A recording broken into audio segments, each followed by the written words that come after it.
Sí.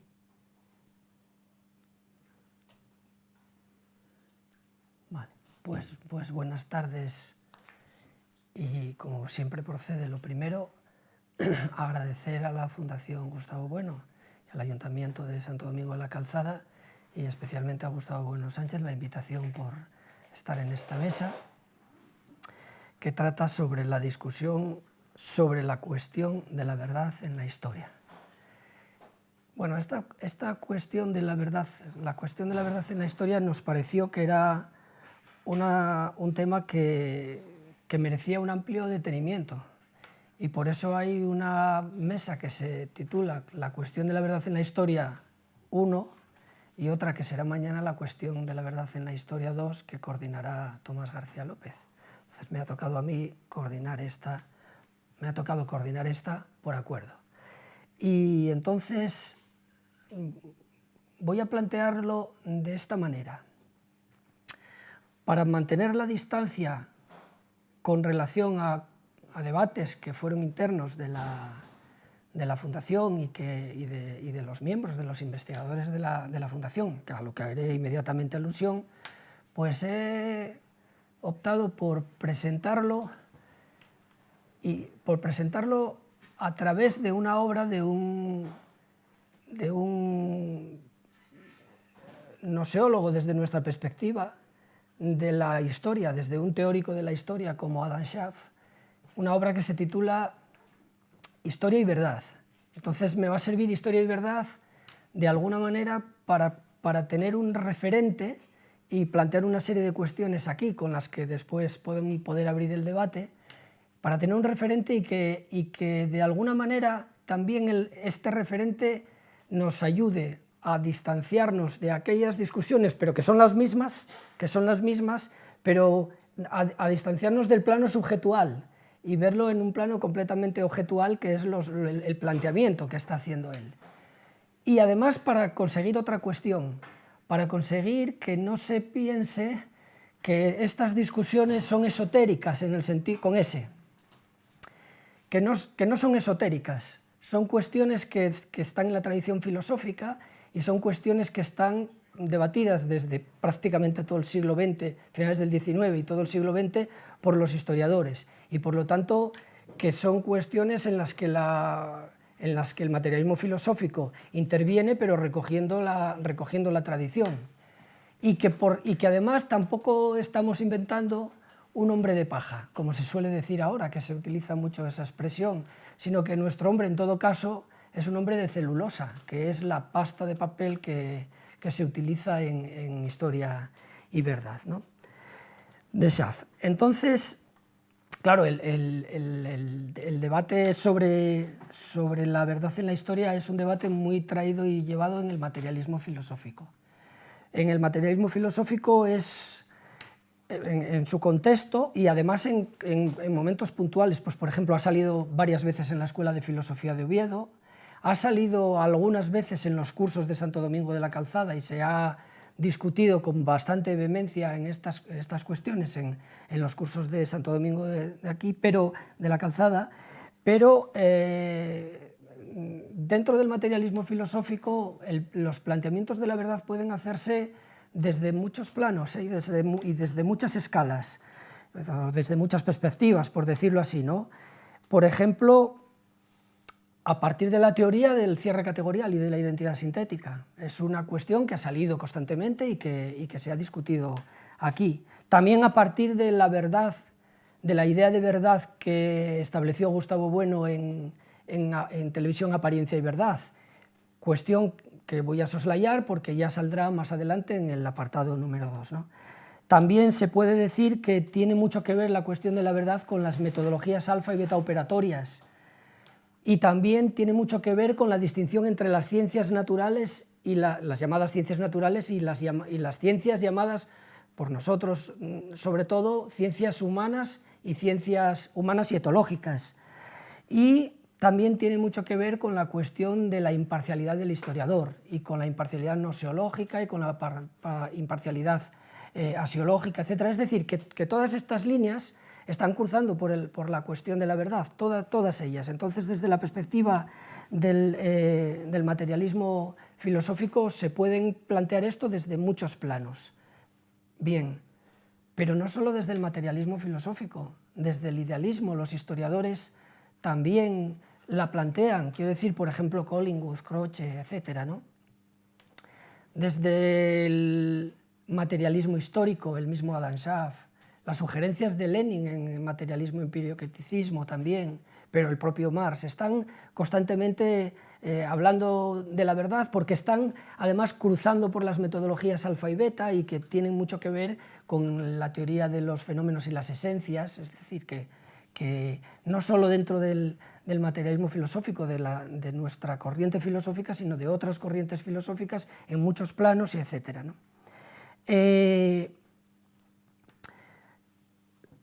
Desde las parcelas historiográficas, desde las diferentes corrientes de la historia, desde la historia cultural, desde la historia medioambiental, desde la historia de anales, desde la historia marxista, yo creo que no debe de haber ningún historiador que no se haya planteado este asunto, y la verdad, visto de una forma explícita o implícita, los historiadores todos, incluso en los debates más de andar por tierra, más positivos, están hablando de falsear, de la verdad, etc. Los historiadores están constantemente, la famosa ideología de Ranke, ¿no? La historia tiene que encargarse de describir las cosas tal y como fueron, que se ha venido llamando por algunos como el descripcionismo de Ranke. Pues estas cosas, y sin embargo, a pesar de que los historiadores tratan con esto, el asunto no es propiamente de historiadores. Por ejemplo, Adam Schaff llega a reconocer que no es un asunto particular, que no es un asunto de ciencias, que es un asunto filosófico. Tengo aquí una cita de Adam Schaff. Dice, el que los historiadores, al igual que los representantes de otras ciencias, tengan o no conciencia de ello, o el que reconozcan o no la función de la filosofía en su disciplina y en sus puntos de vista sobre el proceso de conocimiento y por consiguiente sobre el problema de la verdad, tiene su origen en la filosofía. Más aún, ellos están influidos por las ideas filosóficas más difundidas. Bueno, Schaff se olvida también de que existe un tipo de filosofía que está pegada de manera genitiva al placer de los historiadores, que es la filosofía espontánea de los historiadores, ¿no? La filosofía del historiador que ve aquello y piensa que es la realidad y entonces dice, yo lo que hago, bien, esa filosofía espontánea. No obstante, Schaff ya está reconociendo que estas cuestiones de las que estamos discutiendo por sí mismas no son cuestiones históricas, es decir, científicas, categoriales, sino que son cuestiones que desbordan el plano de las ciencias y a las que nosotros llamamos cuestiones filosóficas. Él incluso las llama metateóricas, pero está diciendo eso realmente, ¿no? Llega incluso a reivindicar el papel de primer orden de la filosofía. Adam Schaff llega a decir: es imprescindible una reflexión filosófica consciente y crítica para desembrollar y esclarecer la problemática teórica y metodológica particularmente complicada en la ciencia histórica. Por consiguiente, nosotros comenzaremos por esta reflexión. Por lo tanto, como vemos, los historiadores se plantean estas cuestiones. Lo que ocurre que tampoco es tan fácil, y aunque Adam Schaff se lo plantea, pues tampoco es tan fácil como veremos. Vamos a hacerlo lo más rápido que pueda. Bueno, seguimos. Por ejemplo, ¿cómo lo plantea él? Dice, voy a poner un ejemplo. Vamos a tratar un tema que trataron sobre el que versaron los historiadores durante mucho tiempo. Y esto Adam Schaff está escribiendo en 1970 y entonces se fija en la Revolución Francesa. Dice, vamos a analizar solo una cosa muy parcial de la Revolución Francesa. Vamos a analizar las causas y vamos a analizar además solo las causas económicas, porque no puedo entrar en la totalidad. Él maneja este vocabulario, no puedo entrar en la totalidad y entonces va diciendo, ¿cómo es posible que los historiadores de la Revolución Francesa, sometiéndose todos al mismo tipo de acontecimiento, sin embargo tengan opiniones tan diferentes y la verdad que nos ofrece cada uno de ellos sea completamente distinta, dice, incluso contradictoria. Dice, aun cuando todos los historiadores reconocen unánimemente el hecho mismo y su importancia, cada uno de ellos lo precisa y lo explica a su manera. Y entonces, claro, el a su manera aquí no significa que sea de una forma arbitraria y subjetiva, sino que a su manera viene como en pintura, como el manierismo, que era, diríamos, el estilo particular de cada uno de los pintores. Ese estilo particular habría que ponerlo aquí con relación a esa metodología que cada historiador utiliza, ¿no? Y entonces dice, se descubren divergencias esenciales entre los diferentes historiadores, no solo en la explicación y en la interpretación del hecho histórico, sino también en la descripción y selección de los elementos que lo constituyen. Es decir, en la articulación del proceso histórico, en la diferenciación de los hechos particulares que componen la totalidad de la imagen histórica del gran acontecimiento que fue la Revolución Francesa. Los historiadores, en la medida en que difieren, no tienen la misma visión del proceso histórico, dan imágenes distintas y a veces contradictorias del mismo y único hecho. Y se pregunta, ¿por qué? ¿Dónde queda la verdad entonces? Si hay estas contradicciones en la historia, ¿dónde queda la verdad? Bueno, él tiene una teoría de la verdad. Este texto es muy importante y muy interesante porque nos mete aquí pues una serie de nematologías. Recordemos que nosotros llamamos nematologías a sistemas de creencias trabados y en este caso él también mete ideologías que son, diríamos, construcciones teóricas dependientes que envuelven a grupos sociales determinados, ¿no? Entonces, es importante porque, si nos fijamos, hay 4 cosas, aunque yo cito el texto, hay 4 cosas con las que desde el punto de vista del materialismo filosófico no estaríamos de acuerdo. La primera, que está constantemente haciendo mención a los hechos históricos y que desde la perspectiva del materialismo filosófico no se pueden reconocer otros hechos históricos que no sean las reliquias, y entonces estas reliquias no están en el pasado, porque el pasado tendrá que formar parte de la construcción histórica, sino que están en un presente que además es un presente anómalo, es un presente rugoso, que está constantemente polémico además, anómalo pero polémico, porque está formado por grupos y clases que entran en polémica entre sí, porque además se solapan por edad unos con otros, porque existen proyectos en ese presente que vienen del pasado y respecto a los cuales no podemos hacer nada, proyectos de los grupos que chocan entre sí y proyectos de la gente que vive en ese presente respecto a los que todavía no nacieron y que no pueden hacer nada todavía respecto a ese presente, no son esa escala por edades históricas. Entonces, en ese sentido, nos parece que la utilización de hechos por parte de Adam Schaff no está bien traída aquí, que merece mejor explicación, ¿no? En segundo lugar, porque estos planos con los que él trabaja, si se acuerdan, había dicho, no solo en la explicación, sino en la interpretación. Está separando como 2 tipos de metodología. Las ciencias explican y luego interpretan. Y hay numerosas corrientes que incluso hablan de ciencias analítico-explicativas y ciencias hermenéutico-interpretativas o algo así. Y esto, desde nuestra perspectiva, pues no lo vemos tan así. Se podría enfocar, entre otras muchas maneras, desde la perspectiva de lo que nosotros llamamos metodologías alfa operatorias, que son aquellas que acaban de alguna manera segregando al sujeto, y metodologías beta operatorias que tienen que acabar incorporando al sujeto, y esta distinción quedaría fulminada y borrada por parte de Schaff.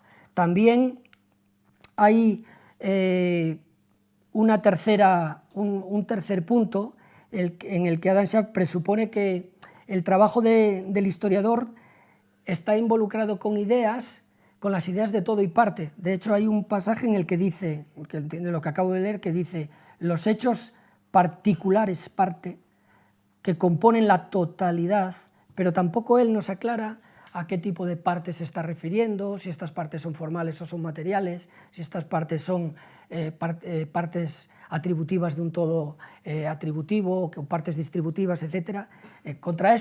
Respecto a eso, el materialismo filosófico quiere también mantener esa distancia, porque no son las cosas así. Sin embargo, lo traemos aquí porque me parece que es necesario tener este referente. No obstante, sí reconocer que las cuestiones que tienen que ver con la verdad en la historia están cruzadas por la filosofía y que la verdad en la historia se constituye como lo que Gustavo Bueno ha llamado muchas veces un campo de batalla. La historia, el campo de la historia es un campo de batalla y de hecho algunos historiadores también lo hablan así, ¿no? Entonces, bien, él dice, y dadas estas circunstancias, pues de lo que se trata es de establecer qué se entiende por la verdad en la historia, ¿no? Analiza a todos los historiadores, o a buena parte de los historiadores que trabajaron sobre la Revolución Francesa, como dije, pues a Michelet, a Tocqueville, a Hipólito Taine, a Jaurès, a Mathieu, a Labrousse, los va analizando aquellas partes donde ellos hablan de las causas económicas de la Revolución Francesa, y nos hace una reflexión sobre lo que entiende que es la verdad histórica, ¿no? Y dice, la verdad histórica es mucho más compleja que una simple producción de causas de la revolución a la miseria o a la prosperidad. Por tanto, no debemos sorprendernos si el conocimiento de dichas causas todavía es un proceso inacabado, un proceso en el curso del cual, a través del enfrentamiento entre puntos de vista distintos y opuestos, la verdad histórica progresivamente se hace más compleja y más precisa a partir de verdades parciales y por consiguiente relativas, para ir, dirá luego, hacia una verdad final absoluta, a la que tiende constantemente. Es decir, que el concepto de verdad en el caso de Adam Schaff es un concepto de verdad que presupone que hay una serie de verdades que son relativas, y de ahí que existan diversidades de opiniones entre los historiadores, pero que todos ellos están pensando en un camino que nos conducirá con el tiempo y tras una larga evolución a una verdad absoluta. Esta es otra cuestión que hay que criticar enormemente, porque las cuestiones no son así ni mucho menos. Y entonces es cuando se formulan las preguntas que podemos tomar como preguntas para formularnos en esta mesa. Y entonces voy a leerlas porque el texto está bien en la medida en que estas preguntas podríamos cogerlas nosotros y decirlas también en ese sentido. Dice, ¿es posible la verdad objetiva en la ciencia de la historia? Esto es lo que estamos discutiendo. Continúa, evidentemente esta cuestión, aparentemente simple, entronca con toda una serie de preguntas. ¿A qué se debe que los puntos de vista de los historiadores difieran entre sí hasta tal punto incluso en los problemas concretos? ¿Significa quizá que los historiadores, al perseguir objetivos extracientíficos, falsean la verdad intencionalmente? Si esto no es así, ¿qué significa entonces el conocimiento objetivo y la verdad objetiva en la ciencia de la historia? ¿Cómo se consiguen? ¿Por qué distintos historiadores que parten de fuentes idénticas trazan descripciones tan diferentes e incluso contradictorias del proceso histórico? Estas descripciones distintas constituyen otras tantas verdades objetivas diferentes. Pues aquí tenemos el asunto sobre el que tenemos que discutir. Yo creo que está formulado desde una distancia lo suficientemente como para involucrar otra vez todo nuestro arsenal y todo nuestro armamento. Así que tenemos en principio una palabra, pues sales tú, Vicente, el primero.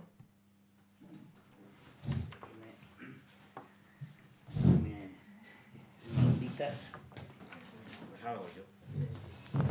Sí.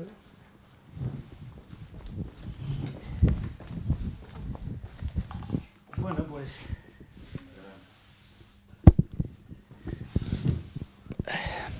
tal y como lo has planteado, y desde el materialismo filosófico, que es lo importante, ¿no?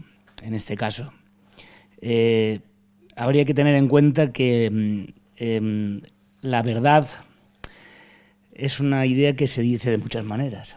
Es una idea que no es unívoca, y entonces el materialismo filosófico nos ofrece una serie de herramientas que, por cierto, no se suelen usar, y es porque se reduce la verdad a la verdad como identidad sintética, cosa que tampoco soluciona nada, porque si se entiende bien la idea de identidad sintética, la identidad sintética se construye sobre contextos determinantes que pertenecen a inmanencias categoriales.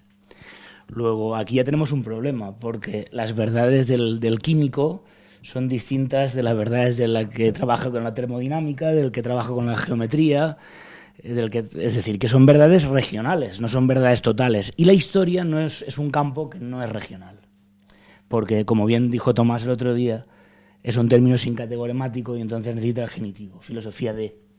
Y entonces historia de, perdón. Sí. Esto ya concurre con el primer problema. Luego, el materialismo filosófico en Televisión, Apariencia y Verdad tiene pues las distintas modulaciones de la idea de verdad que divide Gustavo Bueno en verdades personales y verdades impersonales.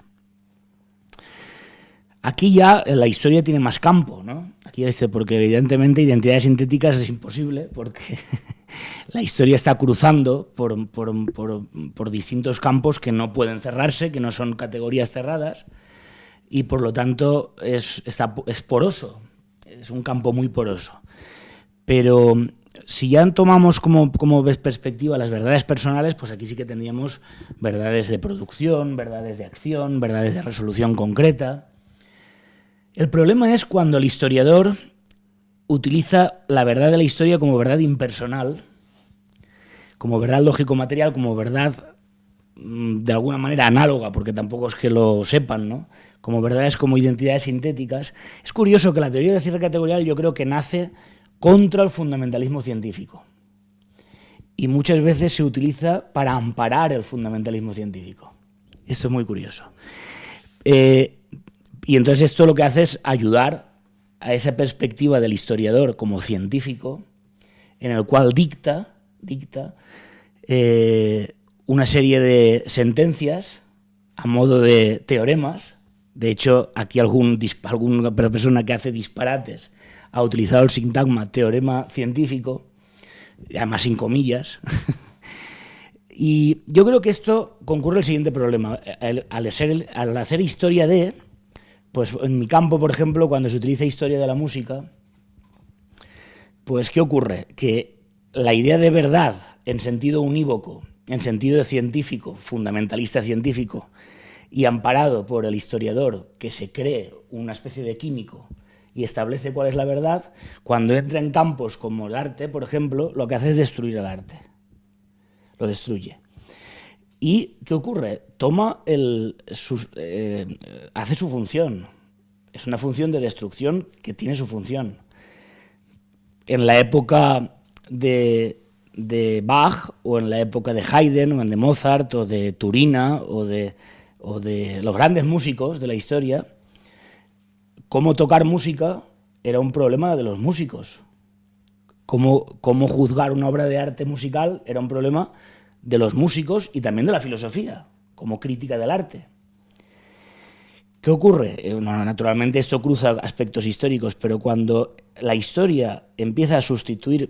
Aquí en la música pasa una cosa, el compositor y el intérprete se disocian. ¿Cómo se tocaba la música del pasado en la época de Beethoven? Pues dependía de los Beethoven y los beethovenianos. ¿Cómo se tocaba Bach? Pues cuando lo rescató Brahms, pues Brahms, un gran compositor, Mendelssohn, un gran compositor, decían cómo se tocaba la música del pasado. Ahora el compositor solo compone, no toca, ni solfea, solo compone, y compone como puede. Y el que toca no sabe nada de composición. Entonces, la música, ¿quién la juzga? ¿Y la música en manos de quién está? Pues del historiador del arte, del historiador de la música. Y entonces viene la idea de estilo, una idea que yo creo que es un cáncer, la idea de estilo. Y entonces hay que tocar con estilo. ¿Quién dicta el estilo? El historiador. ¿Cómo? Cogiendo reliquias, llenándolo de relatos que para él no son relatos, sino que son proposiciones teoremáticas, verdades. Y entonces dice, el barroco se toca así, el clasicismo se toca así, el romanticismo se toca así. Resultado, el intérprete lo único que hace es obedecer una serie de teoremas falsos, el compositor compone desvinculándose del pasado, luego compone delirios, y lo que se hace es podrirse un campo que se llama música debido a la falacia de una idea falsa, que es una idea de historia que se presenta como una ciencia sin serlo. Esto yo creo que pasa en todas las artes, ¿eh? Sí. Pasa en todas las artes. Y yo creo que pasa en muchas más cosas. Es decir, el fundamentalismo científico toma en la historia, se erige para tratar de vender una ideología,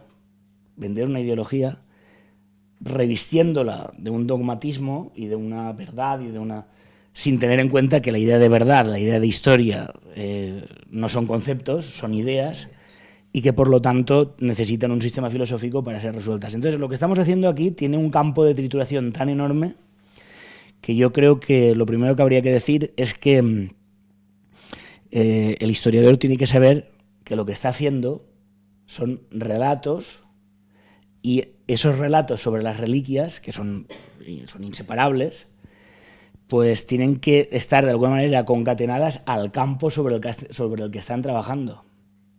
Yo he escuchado aquí gente que dice, porque yo he aprendido música con Gustavo Bueno, escuchando los vídeos de Gustavo Bueno. Pero eso es imposible, ¿cómo vas a aprender escuchando los vídeos de Gustavo Bueno música? O sea, si no puedes aprender música, ¿acaso aprenderás filosofía de la música? Pero tampoco, porque esa filosofía de la música presupone un saber de primer grado. O gente que se lee 5 libros de historia y dice, ¿ya sé música?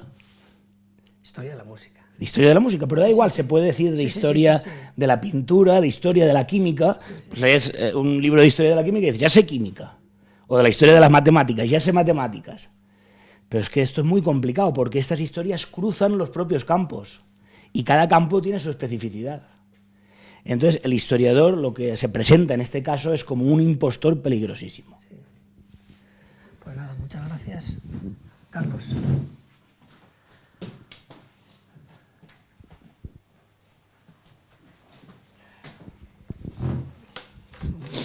Bueno, yo lo que voy a tomar como parámetro es quizás el primer analogado de verdad, que es la verdad en sentido nosiológico, científico, ¿no? Y aquí me gustaría pues hacer un pequeño argumento, ¿no? para ver un poco el tema de la cientificidad de la historia. Y es el siguiente, ¿no?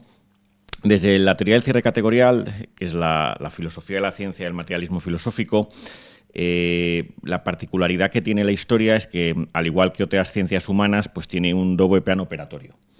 Tenemos, por un lado, al sujeto nosiológico, que es el historiador, ¿no? Pero, por otro lado, tenemos también, aunque de una manera muy especial, a unos sujetos temáticos, ¿no? Mientras que, por ejemplo, qué sé yo, el etólogo que está estudiando a unos animales, o qué sé yo, o un psicólogo que está estudiando a otra persona, tenemos ahí al sujeto nosiológico, y a la persona que está observando tiene ahí al sujeto temático, que está vivo. El problema es que en la historia, si es realmente historia, ese sujeto temático está ya muerto, ¿no? Lo que comúnmente entendemos por historia, ¿no? Pero hay que conceder que tiene, aunque sea, como dice Bueno, hay que introducir esos fantasmas operatorios para poder dar razón de los fenómenos, ¿no? Entonces, por esa presencia de ese doble plano en el cual tenemos tanto no solamente al sujeto, tenemos sujetos operatorios en la función de sujetos nosiológicos, como es el historiador, pero también tenemos sujetos operatorios como sujetos temáticos, que son los propios, por así decir, actantes que han hecho la historia, Julio César, ¿no? Por ejemplo, es por lo que decimos que la historia es una ciencia humana. La cuestión es la siguiente, ¿no? Esos fantasmas operatorios son necesarios ¿para qué? Pues porque el campo de la historia, esto es algo en lo que Bueno insiste mucho y creo que es muy importante, no es el pasado. Y yo creo que hay que entender, hay que decirlo muy claro, el pasado no existe. O, si se prefiere, el pasado ya no existe. Quiero decir, esa es la posición actualista del materialismo filosófico. ¿Qué quiere decir esto? Que el campo de la historia no es el pasado, sino que es ese, como ha dicho Marcelino, ese campo de batalla que está poblado de reliquias que pueden ser monumentos o documentos, y con las cuales lo que tiene que hacer el historiador es ir componiendo un relato en el cual pues se vayan articulando mediante claro, tiene que suponer pues fantasmas nosiológicos, se vayan articulando pues unos monumentos con otros documentos y vayan encajando. Claro, El problema de la verdad de la historia consiste en que es muy habitual concebir la historia en términos o descriptivos, donde la verdad de la historia se concibe como descripción o como adecuación, ¿no? Por poner un ejemplo, ¿no? Describir sería describir el pasado, ¿no? Como si el pasado fuera accesible, ¿no? Para poder hacer una descripción. Bueno, pero es que el pasado no es accesible. Es decir, lo que como dice Bueno, lo que estamos haciendo es proyectar unas partes del presente sobre otras partes del presente. Es decir, a través de unos vestigios de ese pasado, lo que se hace es componer un relato que intenta organizarlos, ¿no? Frente a otros relatos. Bien, la cuestión es que muchas veces se dice que bueno, descartada la vía, por así decir, descriptiva, se tiende a ver la historia en términos de adecuación, ¿no? Esta es la posición que, por ejemplo, pues David Álvar González en su libro mantiene, ¿no? Y también, pues, por ejemplo, el dúo pues, de metafísicos de Sevilla también en algún momento lo ha mantenido, ¿no? Que, por ejemplo, cuando se dice que Franco se alzó en 1936, pues oye, es que lo que se está diciendo se adecúa al hecho de que hubo un señor que se llama Franco que claro, pero ¿cómo se establece ese morfismo de adecuación? Esta es la gran pregunta que hay que hacerle a esta gente, ¿no? Que parece que es que tiene, pues eso, una máquina del tiempo que es capaz de viajar al pasado y decir, pues sí, es que ha pasado esto, ¿no? Y establece el morfismo, ¿no? ¿Cómo se establece ese morfismo, ¿no? Parece como si se estuviera... Claro, además, el problema de la adecuación, no lo hemos dicho, el problema de concebir la historia como adecuación es que da cabida a lo de la memoria histórica. Porque entonces ya la memoria histórica es una memoria de imagen a imagen y entonces se puede establecer una adecuación perfecta de la gente que te dice, es que pasó esto, ¿no? Pero claro, el problema es que no hay exactamente adecuación. Vamos a ver por qué. La razón es la siguiente. Yo creo que, advertido del problema, en su libro David dice lo siguiente: la adecuación, dice, no tiene cabida en las ciencias naturales, físicas y naturales. Dice, ¿por qué? Porque, aunque no lo cite, David tiene presente la crítica al adecuacionismo que hace Bueno, creo recordar que es en el tomo 5 de la teoría del cierre, donde Bueno dice que el único punto de aplicación del adecuacionismo es, en cierto modo, en ciencias humanas. ¿Por qué? Porque lo que se adecúan serían un campo de un sistema de operaciones a otro sistema de operaciones. En la física o la química no tendría sentido. ¿Por qué? Porque unas operaciones solo se podrían adecuar a otras operaciones si pues suponemos que en la naturaleza hay una especie de demiurgo. Es decir, pero si hemos quitado la idea de Dios Padre, de ese Dios Pantocrator, que es el que ha hecho el mundo, pues no tiene ningún sentido pues suponer la idea de adecuación. Claro, lo que David plantea como verdad de la historia es que en el fondo lo que hace el historiador es adecuar las operaciones que él dice que han sucedido a las que realmente habrían sucedido. Claro, el problema es qué quiere decir ese adjetivo de realmente. ¿Dónde está esa realidad? Si es que el problema es que el morfismo no se puede construir, porque el pasado no existe. Por eso es por la razón por la que no tiene sentido hablar de una cierta adecuación, ¿no? Yo esto lo veo muy claro en imagen, símbolo, realidad, ¿no? En ese texto Bueno hace esto que estoy contando de la historia, lo hace para diferenciar lo que es una imagen de lo que no es una imagen, ¿no? Y yo creo que esto es una clave y que está ligado a cuestiones fundamentales de la teoría del cierre y que si no se entienden, pues uno se desliza de la gnoseología a la epistemología. Y es la cuestión de que, pues eso, de que un telescopio o un microscopio no son una ampliación de los sentidos. ¿En qué sentido? Dice, bueno, ¿cuándo podemos decir que, por ejemplo, un retrato es efectivamente un retrato de alguien? Dice, cuando hay una persona que puede establecer el morfismo, la comparación entre el retrato que tenemos y la persona. Claro, eso ya presupone que para que haya adecuación tiene que estar dado a escala corporal, pero que tiene que ser posible establecer la comparación entre el retrato y el retratado. Y dice, bueno, pero claro, se puede decir, qué sé yo, que la taza que, por ejemplo, deja un electrón en una cámara de nieve es un retrato del electrón. No. ¿Por qué? Porque al margen de ese aparato es que no podemos captar a simple vista al electrón. Entonces dice, bueno, eso no se puede llamar imagen, eso es otra cosa, es una transformación de unos fenómenos en otros fenómenos, ¿no?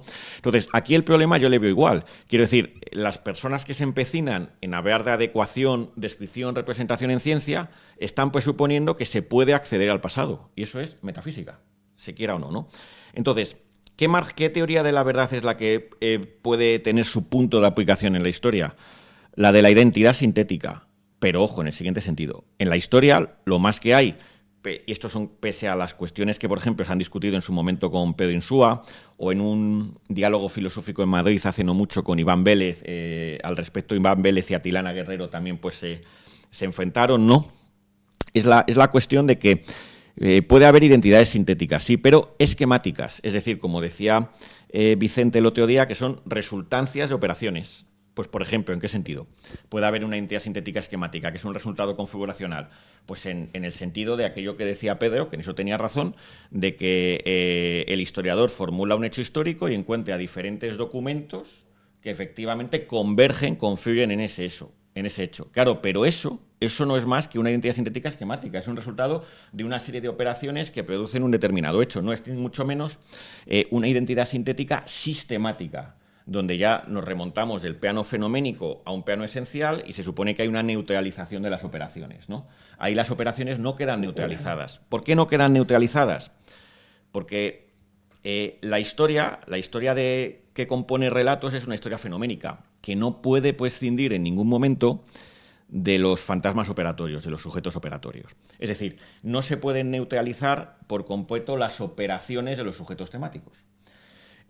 Al riesgo de que si uno hace eso, deja, como decía esta mañana Iván Álvarez, pues deja de hacer historia. Y lo que está haciendo es otra cosa. Estará haciendo economía o estará haciendo sociología, pero no estará haciendo la propia historia como tal, que es historia fenoménica o historia de relatos. Historia-relato, ¿no? El problema de la historia-relato, y esto es algo que hablábamos off the record Marcelino y yo, es que uno puede decir, bueno, vale, bien, pues aceptemos que la cientificidad de la historia está en ese plano beta 2, ya está. Beta 1, ¿no? Beta 1. Aceptemos que está en ese plano en beta 1, como historia fenoménica. Pero bueno, es ciencia. Ojo, el problema, y esto es algo que también ha señalado Iván, es que ese relato continuamente está desbordado por un montón de ideas filosóficas que aparecen en él, ¿no? Estado, nación, qué sé yo, tecnología, progreso. Y entonces, continuamente, la propia historia fenoménica, aunque diera la apariencia de una ciencia humana beta 1, continuamente tiene, por así decir, puntos de fuga hacia la filosofía, ¿no? Por lo tanto, el problema es que la cientificidad de la historia pues se nos escurre pues como el agua entre las manos. Sí. Muy bien. Pues...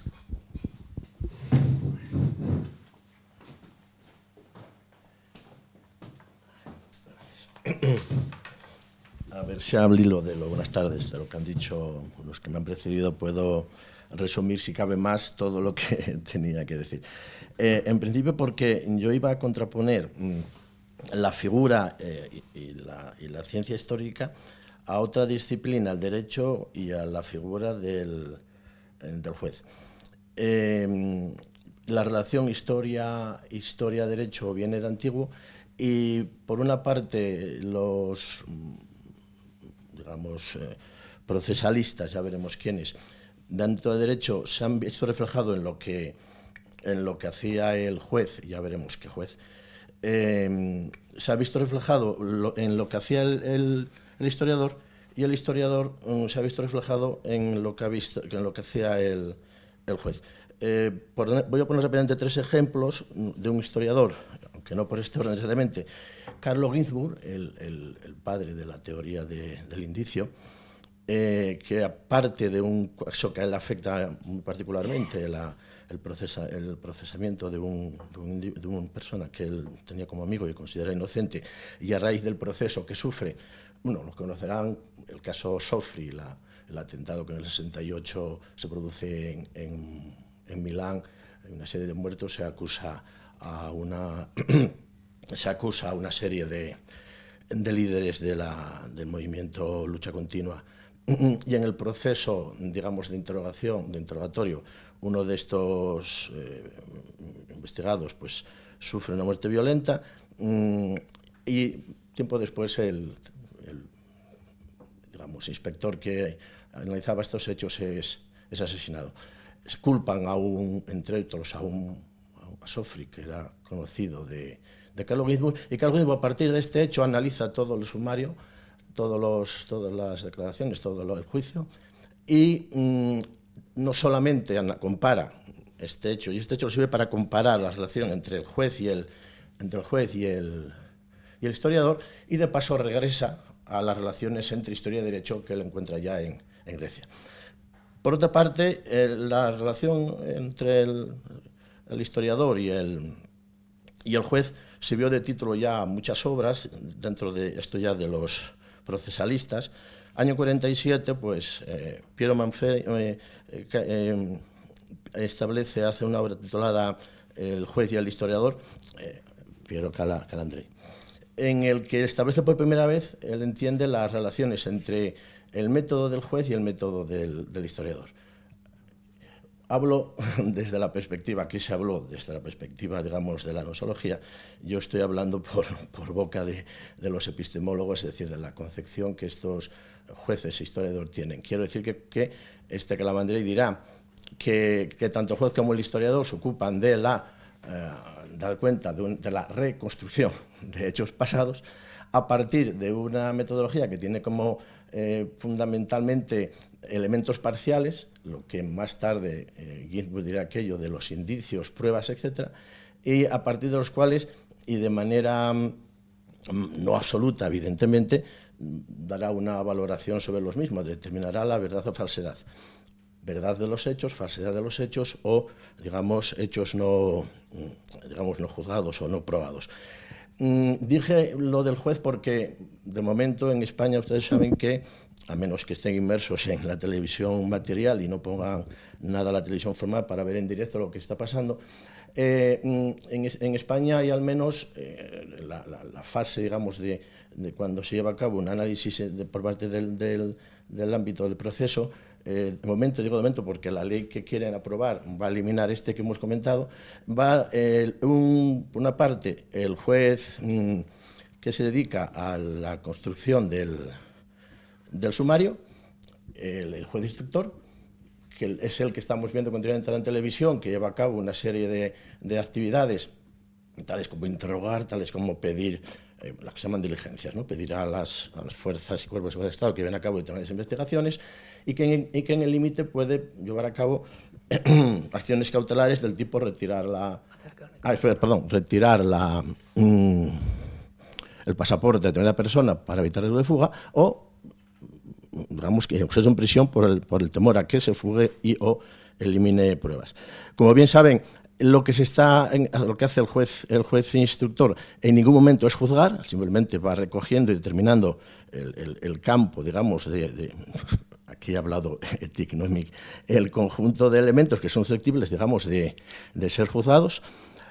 Llega un momento, este sumario se tiene que cerrar, puesto que si no se cierra no hay causa, salvo que se sobresee porque entienda que no hay suficientes elementos para llevar a cabo el juicio oral. Y una vez que este sumario es cerrado, se le pasa, en España, repito, a otro juez, que es el que, y aquí está lo que digo, los procesalistas ven como el que realmente lleva a cabo los comportamientos tanto de objeto y método, semejantes al historiador, que sería el juez que juzga, el juez juzgador, el juez que está en el plenario. Bien, este autor Calamandrei dice, no se puede tener en desconsideración el contexto, en el sentido que, por ejemplo, Iván comentaba, que como un partido de fútbol puede ser mucho en ese contexto, superar las cuestiones del mero partido de fútbol. Hay que tener en cuenta ese contexto.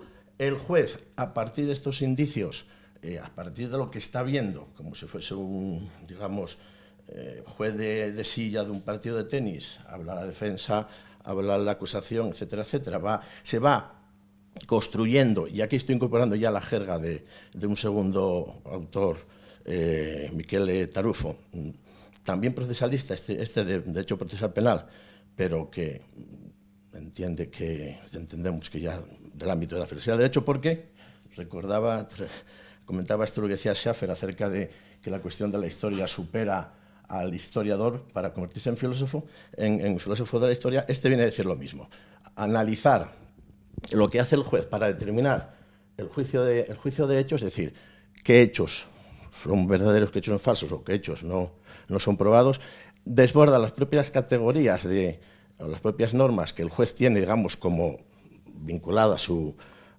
obra, a su área, digamos, categorial, para convertirse en una cuestión puramente filosófica y metodológica.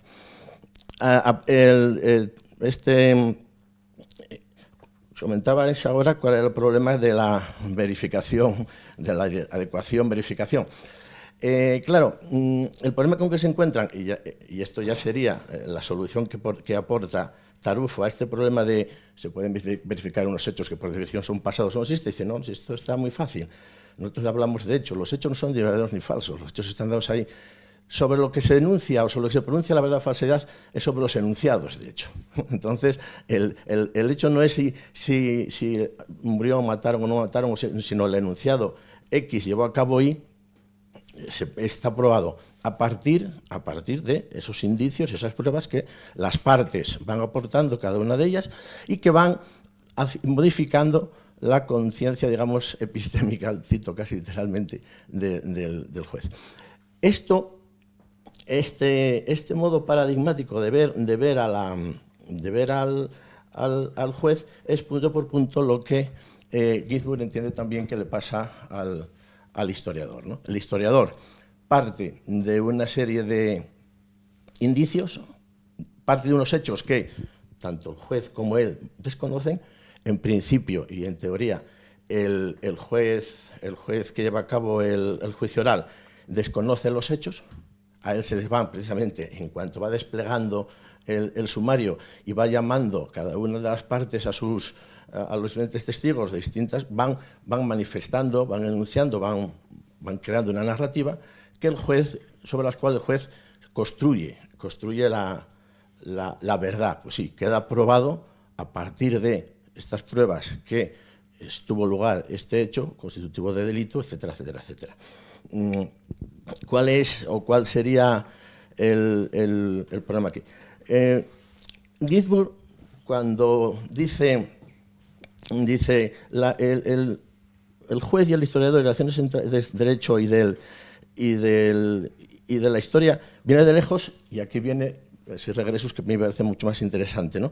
Entiende que la historia como género literario es fruto de, por un lado, la medicina y por otro lado la retórica, que en principio, y aquí está la idea fundamental, al historiador no se le pide probar los hechos, distingue entre, me meto en terreno resbaladizo, entre el historiador y el anticuario, es decir, al que se le pedía, digamos, que probase que tal hecho se había dado cuenta era el anticuario y no al historiador, y solo a partir de mitades del siglo XVII se empieza a pedir que el historiador aporte pruebas de aquello que dice.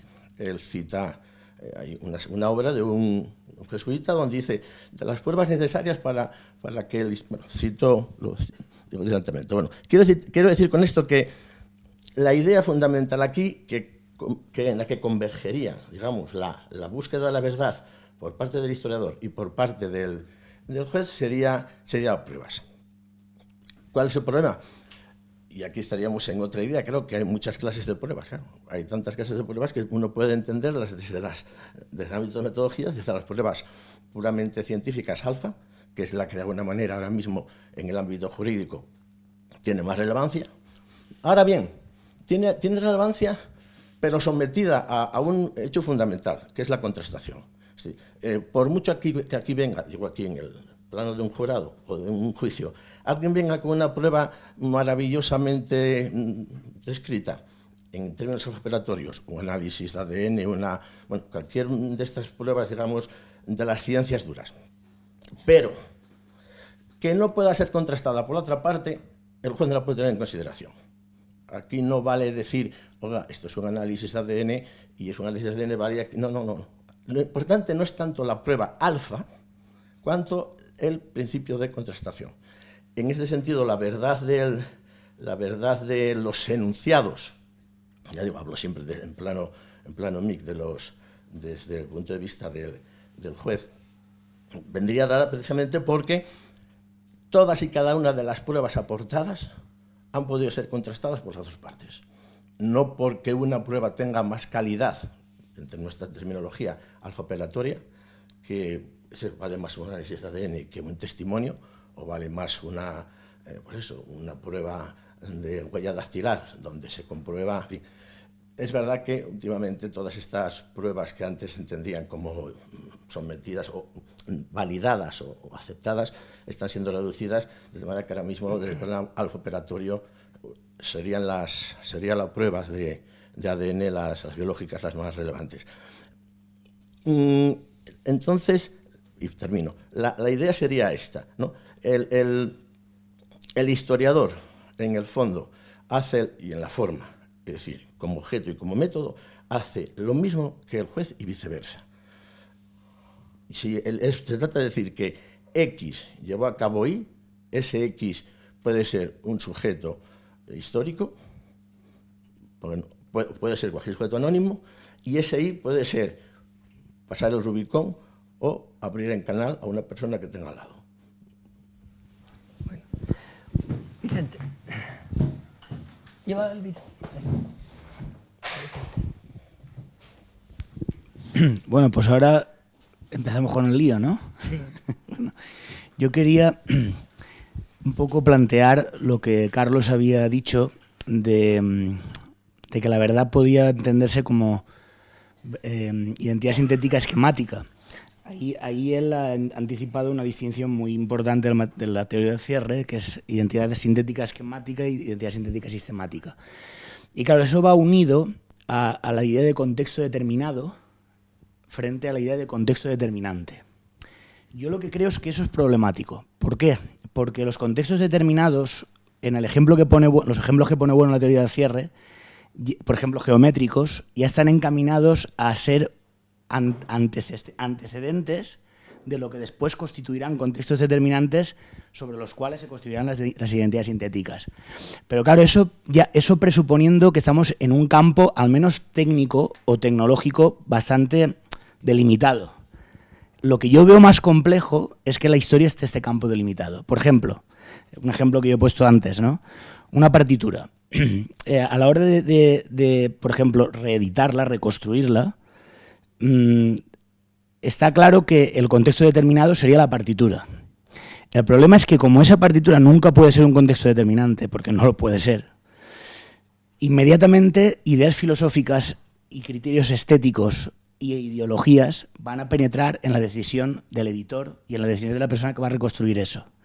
Y entonces ahí, aunque pueda darse una verdad de resolución concreta, que fuera un esquema material de identidad, yo creo que eso una verdad sería muy complicado, porque la verdad se partiría en miles de verdades, porque podría haber otra resolución concreta igual de potente y sobre ese contexto determinado, y en cambio la verdad quedaría partida porque una resolución sería contraria a la otra resolución. No sé si me explico. Por ejemplo, a la hora de coger reliquias y de hacer un libro, por ejemplo, sobre el franquismo, pues las reliquias serían a lo mejor 20 páginas, no serían más. Todo lo demás son relatos. Entonces, esos relatos sobre esos contextos determinados, esos esquemas materiales de identidad, a la hora de empezar a concatenarlos, podría constituir un esquema material de identidad, pero no sería una verdad, porque inmediatamente otro podría reconstruirlo de otra manera. Y ahí ya se jugaría el debate en la potencia del sistema filosófico o las nematologías o las ideologías o los criterios o la solidez de criterios, pero yo creo que ya no sería, la demarcación ya no sería la idea de verdad, sino sería, por ejemplo, la idea de solidez del sistema filosófico que estuviera sosteniéndose, porque en el momento, por ejemplo, una reliquia nos deriva la idea de imperio, sobre ese contexto determinado la idea de imperio ya cruje el contexto determinado en una idea filosófica. Y entonces yo creo que eso es complejo. Entiendo lo que dices y creo que es algo que hay que analizar, pero creo que es complejo porque la idea de contexto determinado y de identidad sintética esquemática, en el caso de la historia, no delimita una franja. Aunque la reliquia pertenezca a unos aspectos concretos, esos aspectos inmediatamente quedan perforados por ideas filosóficas. Y ahí está la complejidad, creo yo. Sí, sí, esa la dificultad que planteas está ahí. De hecho, yo mismo he dicho como el problema es que incluso la historia fenoménica continuamente está desbordada hacia la filosofía.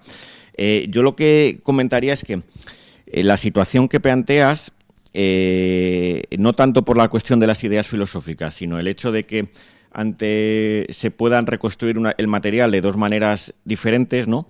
Incluso eso pasa en las ciencias alfa, quiero decir, estoy pensando, por ejemplo, en la química, ¿no? La química del feogisto, como posteriormente es reconstruida por la química del oxígeno, ¿no? Y entonces uno podría decir, pero bueno, entonces ¿en qué quedamos? ¿Existe el feogisto o existe el oxígeno, no? Y la posición nuestra es actualista, es desde el presente, desde la cual, apoyados en la categoría química, reconstruimos lo que haya, ¿no?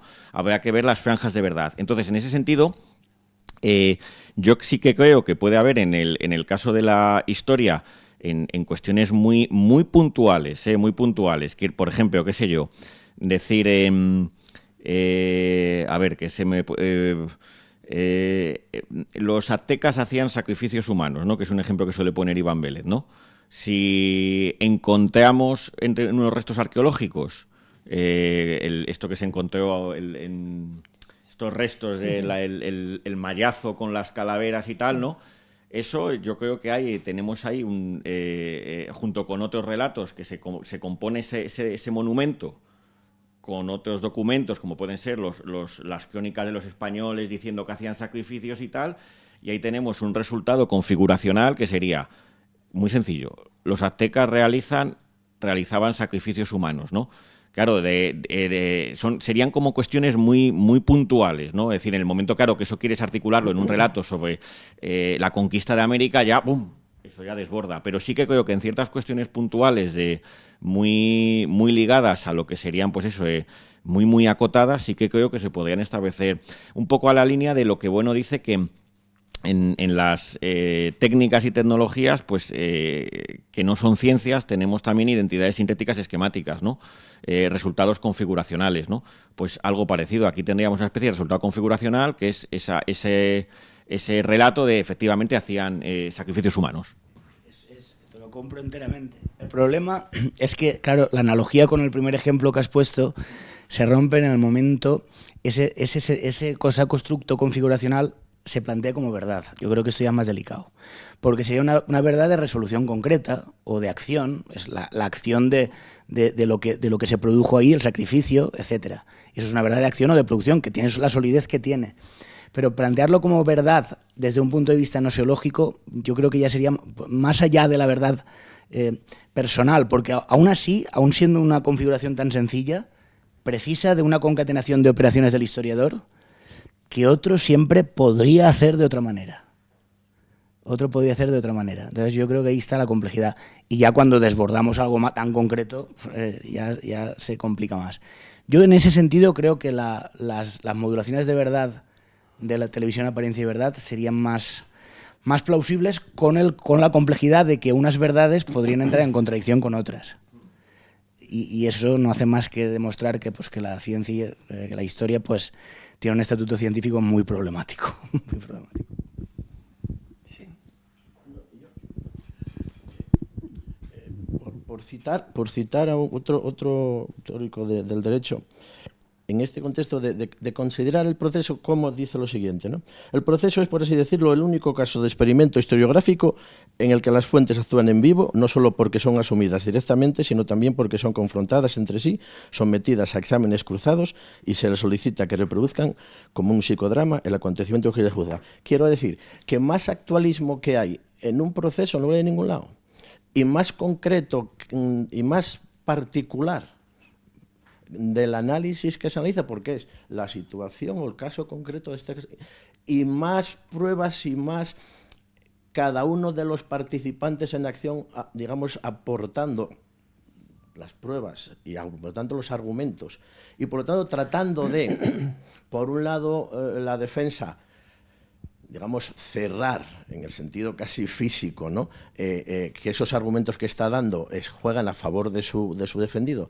Y por otro lado, la acusación, tratando de romper esos nexos fenoménicos, en el sentido de decir, oiga, sí, lo que usted me dice de este testigo más este documento, es decir, esas reliquios y relatos que usted me está dando son neutralizados en el sentido de eliminados y por lo tanto superados por estos que yo presento. Por lo tanto, los nexos.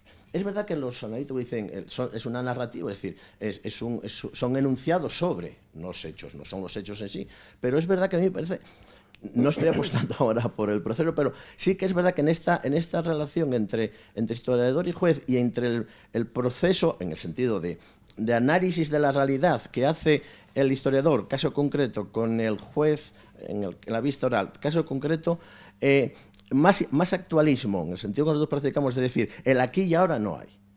Por mucho que hablen de juicios rápidos, los juicios rápidos no son inmediatos, es decir, no se juzga inmediatamente. Los juicios rápidos acortan los plazos, pero evidentemente se garantizan los derechos de las partes. Pero yo no sé hasta qué punto, yo digo, esto ya es no tanto una tesis como dialogar en este término. Sí. No sé a qué punto el proceso podría ser, ya digo, en esta línea, ¿no?, que marcaría un poco los límites de la semejanza y de la diferencia entre lo que sería el papel del historiador y el papel del juez. Evidentemente, al historiador puede no emitir juicio sobre lo que puede analizar, pero evidentemente el juez tiene que dictar sentencia, una sentencia que está en blanco, negro sobre blanco, que va a estar sometida a revisión casi de análisis sintáctico, lógico, etcétera, etcétera, porque como se encuentren, como en ese texto, por decirlo gráficamente, obviamente fruto de todas las operaciones que ha tenido lugar a lo largo del proceso del juicio oral, se encuentra alguna desconexión lógica o alguna irracionalidad o no coherencia, automáticamente esto se revisa, se echa abajo y se vuelve otra vez a juzgar. Nada más que era eso. Sí, bueno, voy a pedir la palabra yo. No me hace falta porque tengo... No me hace falta, quédate con él por si quieres contestar. Sí. Que lo que estás planteando, yo creo que hay un momento en que el paralelismo se suspende entre el juez y el historiador. Y esto se explica bien desde la perspectiva de las metodologías alfa y beta del materialismo filosófico. ¿Por qué? Pues porque el historiador se mueve en un plano beta 1.1 o en un plano beta 1.2, dependiendo. Si suponemos que las acciones, que podemos relatar las acciones de dos sujetos históricos que se están envolviendo mutuamente, pues por ejemplo, qué sé yo, pues entre César y Sila, por ejemplo, ¿no? Y entonces, ¿qué ocurre? O que se están envolviendo entre Temístocles y los persas y tal. Y entonces, en ese sentido, las relaciones, los nexos, son esos esenciales, mientras que en el caso del juez son de tipo sustancial. Es decir, dicho de otra manera, que el juez está en un plano beta 2, mientras que el historiador está en un plano beta 1. Y entonces ahí el paralelismo que hacen estos historiadores que estás citando tú entre la historia y el sistema, el proceso, pues se suspende inevitablemente. ¿Por qué? Porque cuando estás pidiendo al juez que haga relaciones de tipo esencial, esto no está, porque tienen que ser sustanciales, porque tiene que haber como cierta continuidad con el resto de los sujetos que están en el presente. Mientras que el historiador, cuando se enfrenta a las reliquias y a los relatos y las puebla de fantasmas, las relaciones que se establecen son esenciales, o partiendo de la reliquia o partiendo del relato que nos remite a otro sujeto operatorio o a otro sujeto actante. ¿Me entiendes lo que te quiero decir, no? Sí, sí. Y otro detalle que acabo de caer, que me parece que puede ser interesante para ver la diferencia entre el juez y el historiador. Los actantes, los sujetos temáticos del historiador, en general están muertos. Los del juez, al menos alguno tiene que estar vivo, si no es como el juez Garzón que venía a juzgar a vivos y muertos, ¿no? Sí. Entonces yo creo que ese es el corte, el hecho de que los que está juzgando, al menos alguno tiene que estar vivo entre beta 2 y beta 1. Claro, sí. Eso es así, bueno, no, seguir. Sí. Sí, yo pues voy a terciar en las dos polémicas que son pues muy agudas y muy interesantes, ¿no? No le falta razón a Pedro de haber planteado este vínculo entre la historia y el derecho, claro, porque tenemos una tradición filosófica, la filosofía del derecho de Hegel. Tenemos la crítica a la filosofía del derecho de Hegel hecha por Marx. y entonces ahí sí que hay conexiones entre el derecho y la historia, y por tanto no le falta razón. Pero yo me inclino por abundar en la tesis de Carlos, porque el peligro enorme de identificar un historiador con un juez tiene sentido, claro que tiene, precisamente en una operación que se conoce como memoria histórica. Ahí el historiador juzga, pero realmente los historiadores no tienen por qué juzgar, eso es absolutamente ridículo, vamos, no tienen por qué. Pero en nuestro presente hay historiadores que se creen que son capaces de juzgar el pasado, ¿no? Como el juez Garzón. En ese sentido lo que dice Carlos es absolutamente certero, y entonces pues no le falta razón a Pedro, ¿no? Pero que se dé cuenta, y ahora pues entro, que lo que te ha apuntado Marcelino es absolutamente certero. El vínculo entre el juez y el historiador es beta 2, fundamentalmente. Y en ese sentido, pues lo que dice Pedro es absolutamente certero. Y entonces, ¿qué quiere decir esto? Pues que los juristas a los que nos ha llevado, o historiadores del derecho a los que nos ha llevado, pues digamos que dejan de hacer ciencia histórica para convertirse en otra cosa, que es ideología o lo que sea, porque no es posible la memoria histórica, claro, eso es un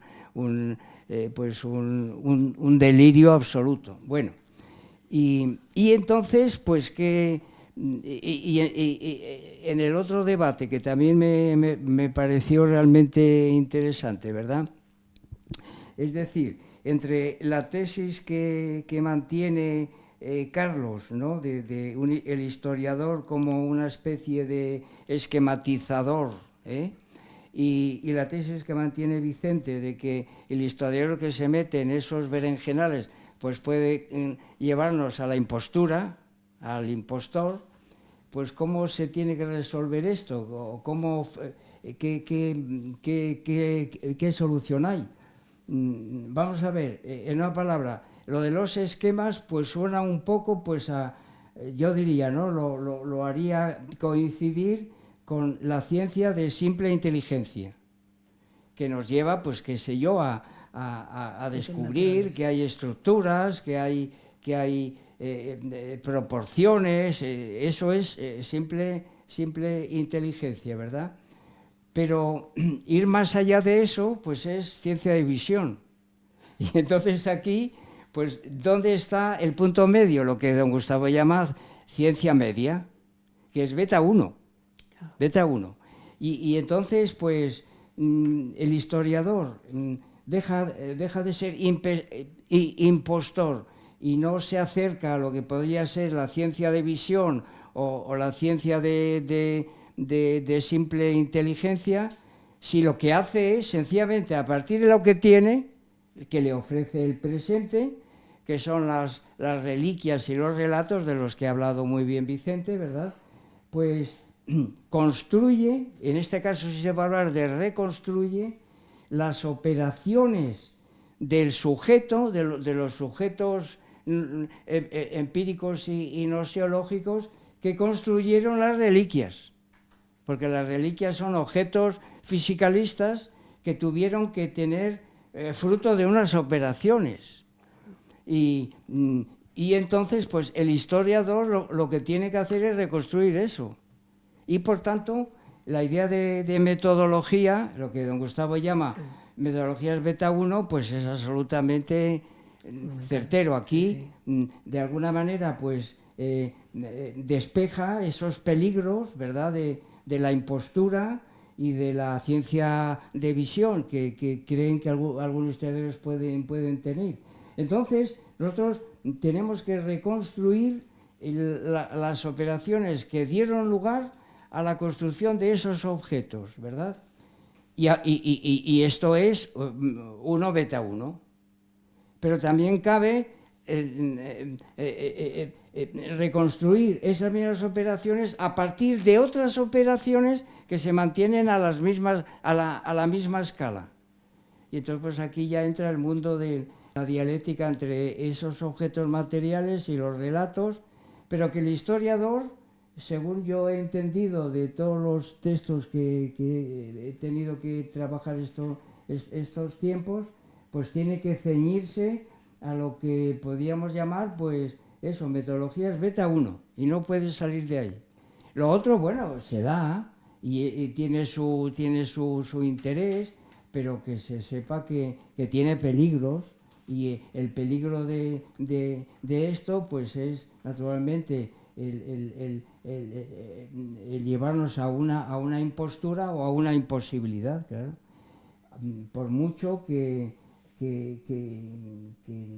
no tengamos por qué renunciar pues a ciertos esquemas, a ciertas estructuras, sin duda, a ciertos porcentajes, que eso es alfa, claro.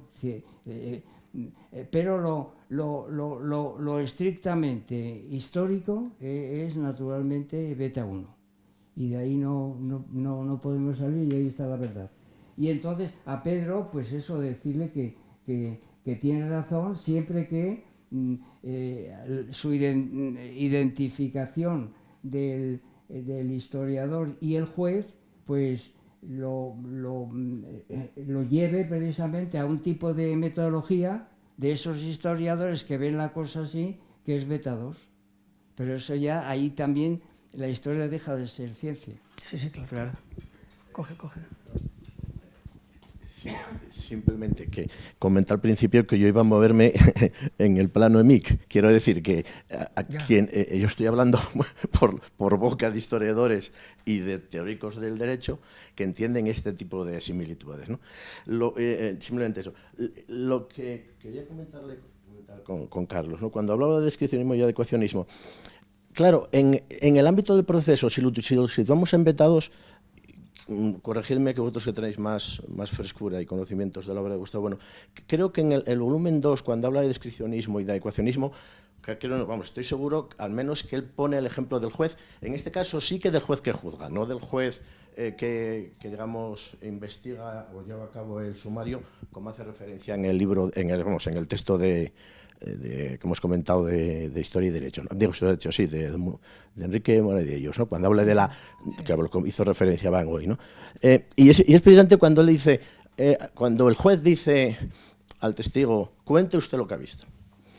Evidentemente, si estamos hablando antes de la aparición de la dactiloscopia, o de digamos, los análisis de sangre como relevantes para llevar a cabo una investigación, lo que cuenta allí el testigo es, claro, no da relevancia a ese tipo de cuestiones, ¿no? Y él, corrígeme si no dice de momento... Pero, en todo caso, el testigo, cuando está contando lo que ha visto, está, de alguna manera, ejerciendo un tipo de verdad. Sí. Es la verdad de la percepción. Totalmente. Sí, me refería al hecho de que él dice, claro, si un testigo en el siglo XXI dice he visto al diablo, el juez evidentemente podrá pedir sin ningún problema un análisis psicológico / psiquiátrico de este señor. Pero dice Gustavo Bueno, ese enunciado dicho en plena Edad Media, al que llevarían no a analizar, sino a colgar, sería al juez que no lo tuviera en cuenta. Quiero decir, en este contexto de, para resumir, beta 2 proceso, Tasky, digamos como verdad. Pregunto, yo creo que Gustavo va por ahí. Digo porque en un libro que uno colaboró, participó en su elaboración, hablando del proceso, de alguna manera uno se resistía a ver esa idea de verdad como adecuación taskiana en el ámbito beta 2, que es, digamos, que es el ámbito del proceso. Pero bueno, escuchando, siguiendo leyendo, pues uno parece que tiene que aceptar, parece que estar resignado, ¿no? Sino como diciendo, por Dios, yo hubiera deseado que fuera identidad sintética casi de tipo 3, por si es una burrada, ¿no?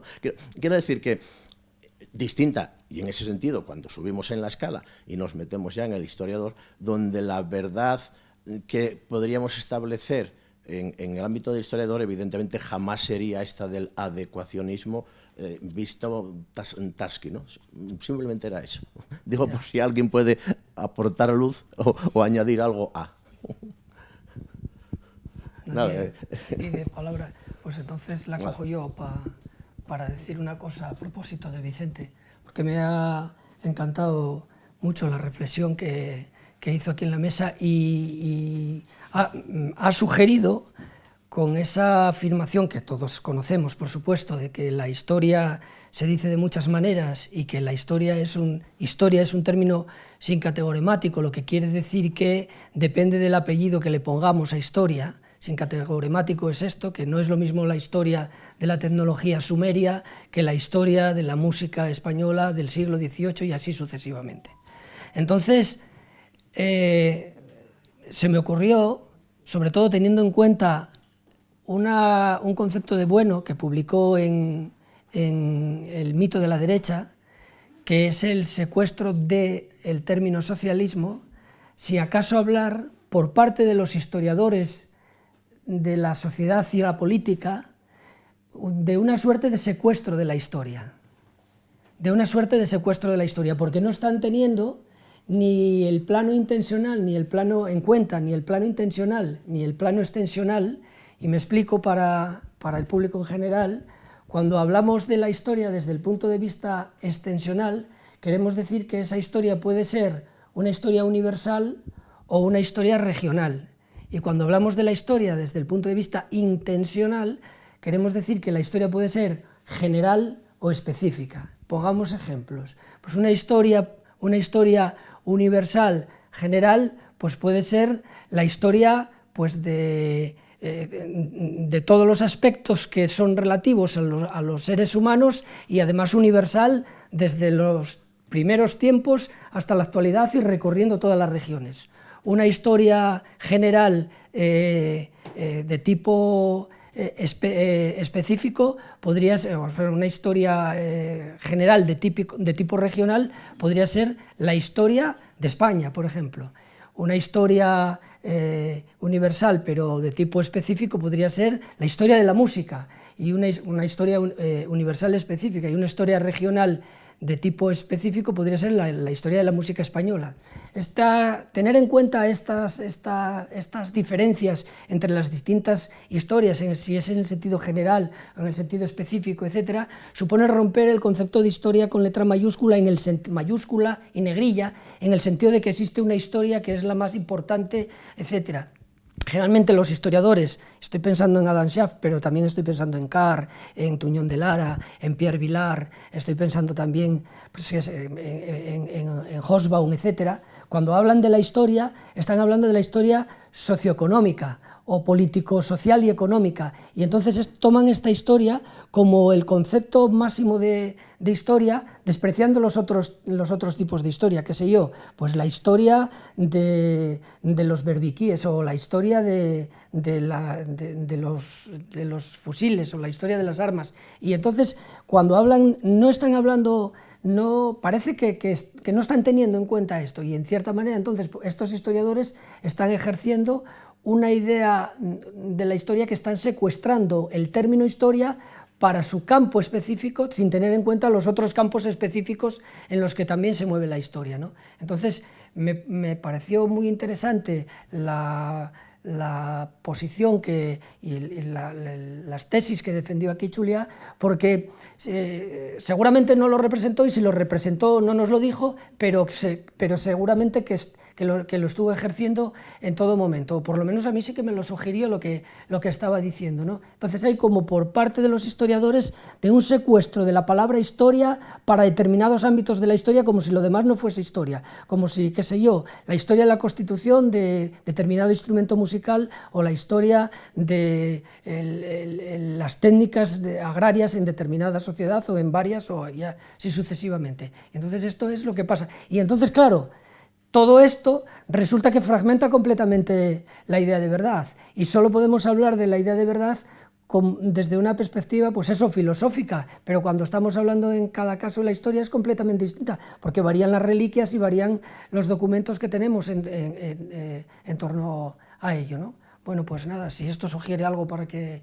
intervengáis, pues...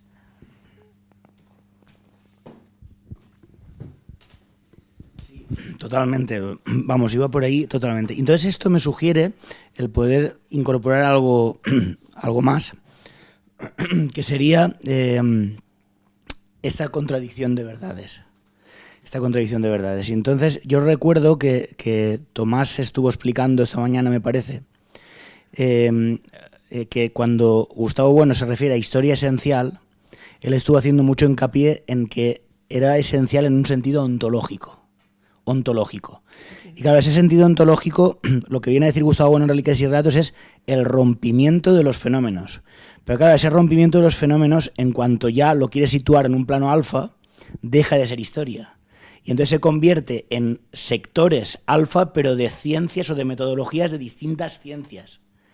Y entonces esto que nos derriba a un pluralismo y a una discontinuidad y a una inconmensurabilidad, que solamente, claro, cuando queremos ver que si no se alcanza una identidad sintética sistemática, ya es todo basura, es todo para tirar a la basura, ya no se puede hacer nada, esto hay que evitarlo, porque nuestro sistema tiene una idea que es elemental para tener una ontología general y poder entender este tipo de disciplinas tan compleja, que es la idea de materia ontológico general. Y yo creo que la idea de materia ontológico general, en el Progresus al Mundo, justamente en el Progresus al Mundo, es el que nos hace tener un mapa de la historia en el último modelo que explica Gustavo Bueno en el individuo en la historia. El último modelo en el cual los dos grupos, el segundo grupo del último modelo, dice que niega la regularidad y niega la unicidad, es decir, que es múltiple, es discontinuo, es inconmensurable, y entonces hay que analizar cada caso y no hay que intentar construir una idea armónica, total, una idea envolvente, porque esa idea no existe. Y entonces yo creo que aquí es muy importante tener el fondo ontológico de la circularidad entre M sub I y M, porque sin ello, lo único que podríamos aquí al final dejar en claro es que no existe nada, es todo un desastre. Pero no estamos diciendo eso. De hecho, yo he dado esa sensación, precisamente tú lo has representado muy bien y tu representación me sirve para incorporar una representación mayor que es ontológica. Y eso es un poco lo que quería añadir, por si alguien quiere seguir por ahí. Un pequeño apunte. Y que sobre todo a la otra opción la has llamado impostura. Los historiadores como impostores, los que no realizan eso, claro. Eso es.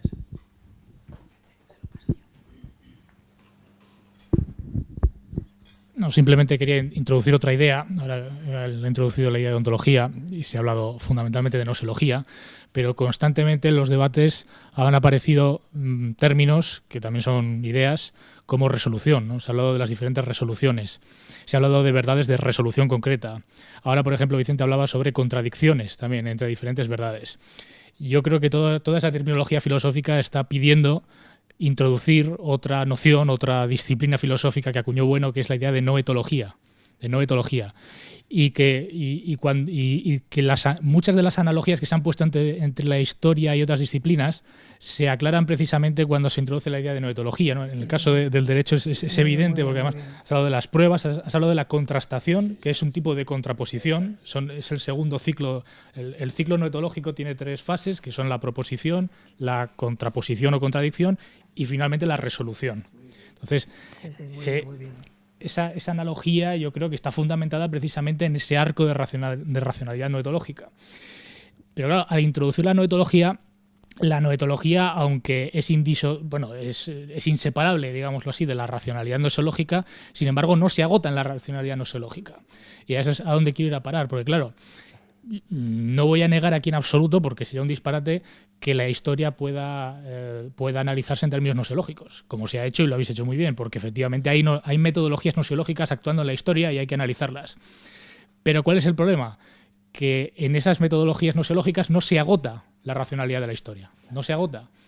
Y ahora estabais hablando de que podría parecer, por lo que habéis dicho, que la historia es una especie de, es un caos, ¿no? Que está llena de imposturas. No, precisamente al introducir el arco de racionalidad noetológica, eso se aclara. Pero claro, se aclara en cada caso. No puedes decir, bueno, tal historiador está funcionando en un plano de racionalidad nosológico beta 1. Pues sí, él y otros muchos y casi todos. Pero ahí no están las diferencias. Es decir, si quieres establecer diferencias entre, pues no sé, Enrique Moradiellos o Pío Moa o cualquier otro historiador, de los que me vengan a la cabeza ahora, tienes que ir caso por caso de lo que cada historiador hace respecto de las pruebas y las contrapruebas que han dado otros historiadores y ir estableciendo en cada caso cuáles son los arcos de racionalidad no etológica que se van estableciendo, cuáles son las proposiciones, las contraposiciones y las resoluciones. Y ahí es donde está, yo creo, la racionalidad histórica propiamente dicha, que desborda por completo la gnoseología. Entonces, no hay que quedarse en la gnoseología porque ocurre como el cuento ese de Nasruddin que contaba Bueno en los ensayos materialistas, ¿no? que buscaba las llaves que había perdido solo bajo el foco de luz, ¿no? Claro, y si las llaves que has perdido no están en el foco de luz. Entonces, el foco de luz gnoseológico es importantísimo, pero no agota el asunto. Entonces hay que introducir otro tipo de patrones o de cánones de racionalidad que afinen más en cada caso. Y ahí ya la gnoseología se queda quizás demasiado genérica, me parece. Bien.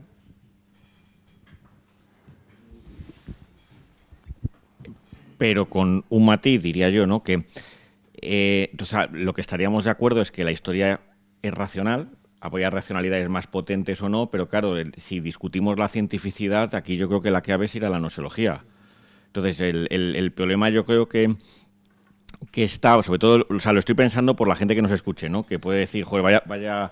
Claro, la cuestión está en que, por así decir, que yo creo que todos estamos más o menos de acuerdo en como decía Vicente, el problema que tiene la cientificidad de la historia radical, pero que eso no quiere decir, claro, que nos deslicemos hacia un relativismo, que todos son cuentos, que no son cuentos, ni mucho menos, sino que habría que ver, como dice Cáites, en cada caso la racionalidad no teológica que está ahí plasmada.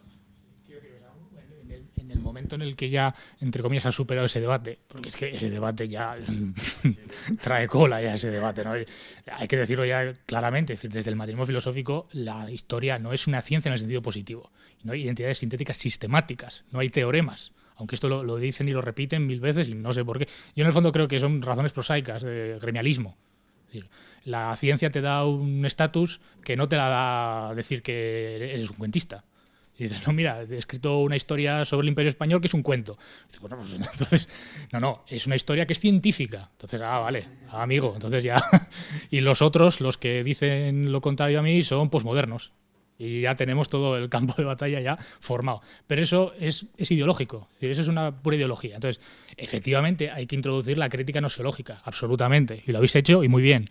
Y hay que concluir cuáles son las metodologías gnoseológicas concretas que hay. Ahora bien, una vez determinado el estatuto gnoseológico de la historia, que no es evidentemente el de una ciencia positiva con teoremas tal y cual, entonces, para hacer análisis finos no podemos quedarnos simplemente en, no, es que la historia no es una ciencia positiva, porque entonces nos quedamos cojos, nos quedamos como el Nasruddin del cuento, ¿no? Entonces, hay que aplicar otros instrumentos, porque muchas veces a mí me parece que se coge un único instrumento del sistema para una cosa, se lleva hasta el final y muy bien, se puedes hacer un análisis estupendo, pero te quedas cojo porque hay otros instrumentos en el sistema, hay otras áreas, hay otros asuntos que se pueden también aplicar, ¿no? Se hablaba de la ontología, pero yo quería particularmente traer a cuento la noetología, porque es que de hecho creo que la habéis ejercitado todo el rato. Cuando hablabais de resoluciones, cuando hablabais de contradicciones, estabais ejercitando la noetología todo el rato. Entonces, simplemente representar lo que estabais ejercitando. Nada, sí, totalmente de acuerdo con lo que dices, Carlos. Más palabras por ahí. Nadie. Bueno, pues voy a seguir yo a ver si... Sí. No. Provoca lo hago, ¿eh? No te hace falta el micro si lo tienes puesto. Pues es verdad, claro, sí. ¿Querías hablar o algo? No. Bien. No, quería plantear que... toda la razón, ¿no? Pero además hay otra cuestión. La importancia del análisis gnoseológico también tiene una importancia posicional desde la perspectiva del materialismo filosófico enfrentados a otras posiciones, por ejemplo, a posiciones epistemológicas o que interpretan la historia desde una perspectiva epistemológica. Nosotros sabemos que la perspectiva gnoseológica es la que tiene en cuenta la distinción entre las ciencias, para que se entienda rápido. Bien, y entonces diríamos que opera con aquello que es ciencia y además que no es y qué distinción existen entre las ciencias y además en torno a un eje que llamamos el eje del espacio noseológico, que tiene una serie de ejes, que son el sintáctico, semántico, etc., mientras que la posición epistemológica es una posición que se mueve en los esquemas de sujeto y objeto. Y esto entre los historiadores, entre la mayor parte de los historiadores, está, pero no es que sean los historiadores de los 70 respecto, no, es que los historiadores todavía hablan del objeto de la historia, cuando la historia no tiene objeto. Esto lo describe muy bien Bueno en El individuo en la historia. La historia lo que tiene es un campo de términos que se mueven en torno a unas operaciones de los sujetos, y esas operaciones ofrecen unas relaciones que tienen una característica determinada, que se ha explicado aquí clarísimamente y que tienen que ver con lo que se ha dicho de la identidad sintética, esquemática y así sucesivamente, ¿no? Pero hay historiadores que siguen hablando pues, de que existe un objeto, que el pasado es el objeto del historiador, y que el historiador es el sujeto que estudia ese objeto. Y entonces las distintas corrientes de los historiadores pues suponen que hay, pues, o bien que el sujeto se reduce al objeto, y entonces a esto lo llaman el descriptivismo o el descripcionismo historiográfico, o que también lo llaman muchas veces la teoría del reflejo, es decir, es el objeto en muchos casos la historiografía marxista pues fue por ahí, ese es el objeto. Mientras que otros historiadores, siguiendo la línea de Collingwood o de Croce, etcétera, pues lo que proponen es que es el sujeto al que se reduce todo, y a esas corrientes las llaman presentismo. Entonces, plantear, incluso a otros dicen que no, que lo que hay es una acción sujeto, con un guión en el medio, sujeto-objeto. Entonces, que hay una interacción sujeto-objeto. Incluso, bueno, por poner un ejemplo que es del propio Adam Schaff, dice, a ver, ¿dónde están aquí? Dice, si en una ciencia cualquiera, porque está hablando de la historia, pero después está haciendo un juicio de tipo, desde nuestra perspectiva ética, es de tipo noseológico, pero él está cruzando los trámites completamente epistemológicos, ¿no? Y fijémonos lo que dice, si en una ciencia cualquiera, en particular en la ciencia histórica, afirmamos que nuestro juicio es verdadero, queremos decir que estamos convencidos, y entre paréntesis mete, basándonos en pruebas científicas, de que nuestro juicio concuerda con su objeto real. Es decir, aquí claramente estamos viendo una posición epistemológica entre el sujeto y el objeto de tipo adecuacionista. Entonces, que esto está muy en boga, y que la perspectiva, es decir, la reivindicación del plano noseológico para el análisis, y sin duda desde una perspectiva mucho más fina, pues claro, el aspecto noetológico, y ahí es donde se ve además la potencia de las distintas teorías de los historiadores, porque cada uno supone una contraposición y una resolución distinta frente a lo que han asentado los otros, y entonces ahí se ve perfectamente la potencia en la comparación por un tercer historiador. Pero plantear que el campo noseológico y el espacio noseológico son inmanentes a la ciencia histórica es importante para desprendernos de estas perspectivas epistemológicas y que involucran una teoría de la verdad también, porque además el adecuacionismo se aviene muy bien a esta teoría de que la verdad es parcial, pero poco a poco nos adecuaremos a la verdad total, ¿no? Y entonces, por eso, aún dándote la razón, porque la tienes y no puede, pues la reivindicación del aspecto noseológico también tiene esta otra función, es decir, que enfrente tenemos a quienes están ejerciendo una perspectiva epistemológica, y que una perspectiva epistemológica supone que la historia o que cualquier otra ciencia son conocimientos y no instituciones culturales llamadas ciencias, y entonces está en un plano completamente distinto, y contra eso también tenemos que ir, es decir, que los enemigos son muchos. No por objetarte a ti, porque estoy totalmente de acuerdo, sino por precisar de alguna manera, ¿no? Por precisar, el plano beta de la noseología, de alguna forma remite al arco noetológico. Sí, sí, claro. Porque al no poder segregar el sujeto operatorio, al no poder neutralizar las operaciones, cuando se neutralizan, normalmente se resuelve en una identidad sintética, ¿no? Y yo creo que en este sentido, Poemas y teoremas es muy esclarecedor, porque ese paralelismo que hace bueno entre el teorema y el soneto, precisamente lo que demuestra es que tiene un arco noetológico común.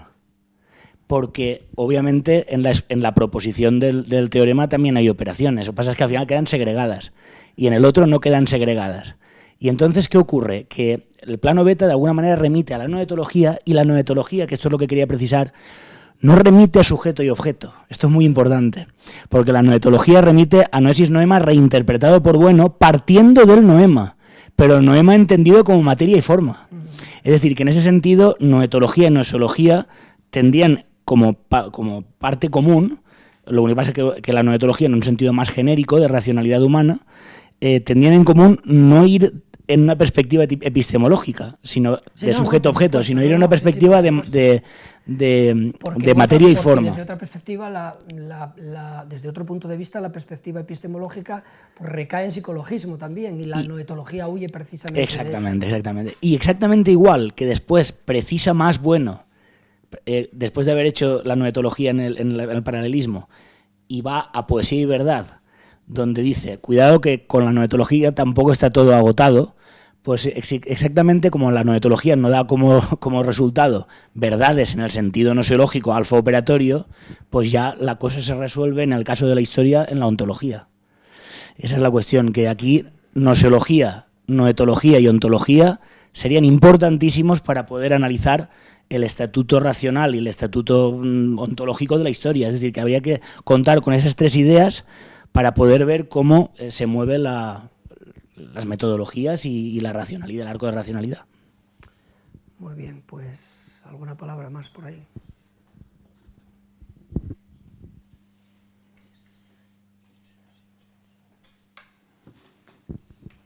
Pues nada.